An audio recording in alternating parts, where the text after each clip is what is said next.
Նախագիծը ներկայացնելուց, ինչպես հասկացա, տեղական ինքնակառավարումից վերցնում եք հուշարձանների պահպանության ճարտարապետատագագծային ԱՊԶ կոչված եւ շինթույլտվություն տված եզրույթը, չխոսեցիք նաեւ վերջնական ավարտական ակտի, դրանց փոխանցման կարգի մասին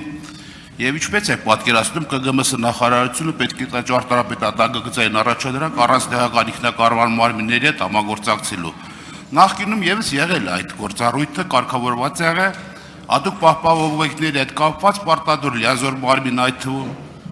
ԿԳՄՍ-ը համաձայնեցնում էր։ Հիմա ի՞նչն եք փոխում, ես չեմ հասկանում ձեր բերված նախագծով։ Գործառույթը վերցնում եք կայացած կառույցից, փոխանցում եք նոր կառույցի, որը այդ գործառույթից տեղյակ չի, բացարձակ։ Նախկինում լավ կարգավորում էր եւ այդ հատուկ նշանակության օբյեկտները, այդ թվում պատմամշակութային հուշարձանների տեղափոխման, վերակառուցման, ապա մոնտաժման, արդիականացման հետ կապված պարտադիր լիազոր մարմինների եզրակացություն ուղարկում էին փորձաքննություն ստանում էր, լիցենզիան դաբրոն ստանում էր, նոր գալիս էր դառնում էր փաստաթղթերի փաթեթ։ Շնորհակալություն։ Պարոն Ղազարյան, ես իմ խոսքում նշեցի, որ ըստ էության գործառույթը չի փոխվում եւ հուշարձանների իմ նշված հուշարձանների օտարման ոչ ենթակա թույլտվությունը միշտ տվել է լիազոր մարմինը եւ հիմա գործող օրենքով նույնպես տալիս է եւ միշտ դա տրվել է լիազոր մարմնի կողմից։ Ուղղակի քանի որ թիմ օրենքում էլ կա որ շինարարության թույլտվությունները տալիս են իրան քաղաքաշինությունները, մենք կոնկրետացրել ենք դեպքերը եւ խոսքը գնում է այդ հատուկ կառավարության ցանկին օտարման ոչ ենթակա օրինակ Գառնի տաճարին, որի շինթույլտվությունները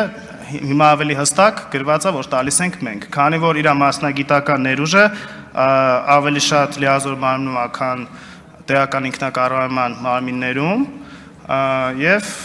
նպատակահարմար են գտնում, որ դա հստակեցվի իրենց եւ մեր օրենքներում։ Արձագանք։ Այսինքն դուք մեծ հաշվով ձեր խոսքից հասկացա ոչինչ չեք փոխում։ Ինչն է խնդիր առաջացել, որ բերել եք փոփոխություն եք անում։ Այսինքն նորից եմ կրկնում, եթե նախկինում պատմամշակութային արժեքները հաշվառված էր, գրանցված էր, ունեին սեփականության վկայականներ եւ ըստ ոլորտային ստանդարտության որոշակի կարգավիճակ ունեին իրենց հիմնարկներին կցված։ Հիմա եթե նույն թույլտվությունը մեկը պետք է տեղական ինքնակառավարման մարմինը տա եւ հսկողությունը ինքը իրականացնի։ Ինքը պետք է քաղաքաշինական հսկողությունը ինքը իրականացնի, որտեղ թիմի մասին հստակ գրված է եւ համայնքի ղեկավարի մնացածի լիազորությունները գրված է քաղաքաշինական ոլորտում ինչ գործառույթներ պետք է իրականացվի։ Հիմնադիրը դուք եք, ձեր հաշվեկը շռում է գտնվում, դուք պատշաճ հսկողություն իրականացրեք, կայացած համակարգը խեք ուզում քանդեք, նորը բերեք չիմանալով որ տակը ինչ կա դրած։ Հարգելի պարոն Ղազարյան, ինչպես նշեցիք, այո, բան չի փոխում, հստակեցվում է, որտեղ մեր օրենքով հուշարձանների մասին հիմա էլ է գրված, որ տալիս է լիազոր մարմինը, իսկ իրանց օրենքով թիմերի գրված է եւ քաղաքաշինության, որ տալիս են իրենք, բայց ձևակերպումների մեջ խնդիրներ կա, դրա համար մենք աշխատել ենք մեր գործընկերների հետ եւ հստակ ձևակերպումները ուղղել ենք եւ այսուհետ հստակ գրված է, որ ուրեմն օտարման ոչ ենթակա ցանկում գտնվողները տալիս ենք մենք, այսինքն ԿԳՄՍ նախարարությունը։ Շնորհակալություն։